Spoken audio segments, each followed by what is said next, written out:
Hey, how's it going? Right, I'm going to talk you through a little hack that I've got in Training Peaks around your TSS values for indoor trainer workouts. So a few people have asked me about this, about why this is. So some of you will do a trainer road workout with an assigned duration and a TSS value that's attached to that workout. You'll complete the session, but the TSS value that you come out with is different to the one that the session has prescribed, despite the fact that you've ridden it exactly to the power that was dictated, whether you're on an erg or just on a normal trainer. So why is this? So some of you guys have got an indoor FTP value and outdoor FTP value. So but Training Peaks doesn't realise this unless we tell it. So I've assigned your indoor FTP value to either the mountain bike category or the other category. Unfortunately, Training Peaks doesn't have a indoor bike category, which is a real pain. But this is what we've got to do to get around it. So if you have, if we use me for example, I've got an indoor FTP value of 302 watts. I've got an outdoor FTP value of 277 watts. So if I did an indoor trainer road workout, but Training Peaks thought that I was doing an outdoor, then it would assign me with a much higher TSS value than was prescribed, because Training Peaks thinks that I'm riding closer to my FTP or over my FTP. So to fix this, we've got to do a little workaround. And what we do is we come onto your Training Peaks calendar, click on a workout. You'll see this one here, Tuesday the 23rd. Did a workout called Ericsson. A lot of you would have done it before. And as you can see, it's a 1 hour workout, TSS of 60.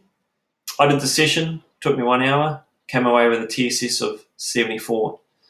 So the intensity factor was meant to be 0.77, but Training Peaks thinks that I rode it at 0.87. This is because I haven't told Training Peaks that it was an indoor workout. This is what we do.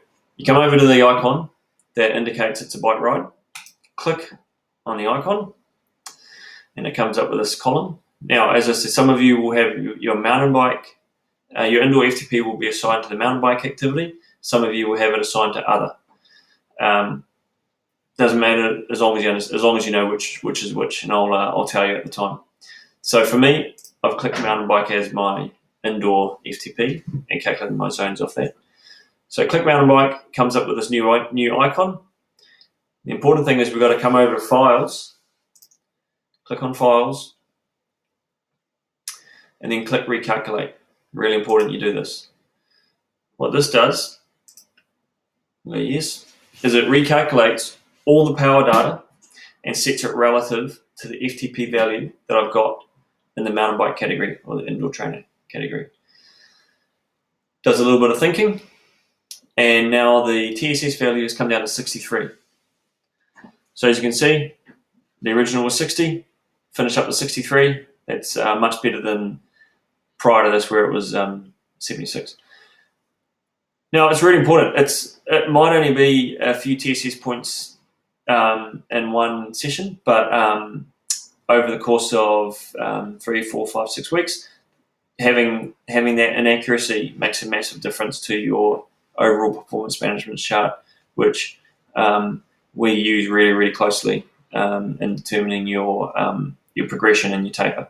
So for those of you that haven't done this before, it'd be really handy if you could go back through your through your Training Peaks history and just update those sessions that you've done on the indoor trainer with your new TSS value that you've got for your trainer.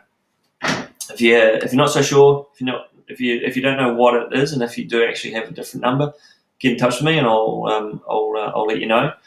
But if you can go back and do that at least to 6 weeks in the past, that'd be great. If you can go back even further, that's fantastic. But that will help us get a lot more accurate information, and as we plan your season ahead. Anyway, I hope that hasn't been too confusing. Cheers.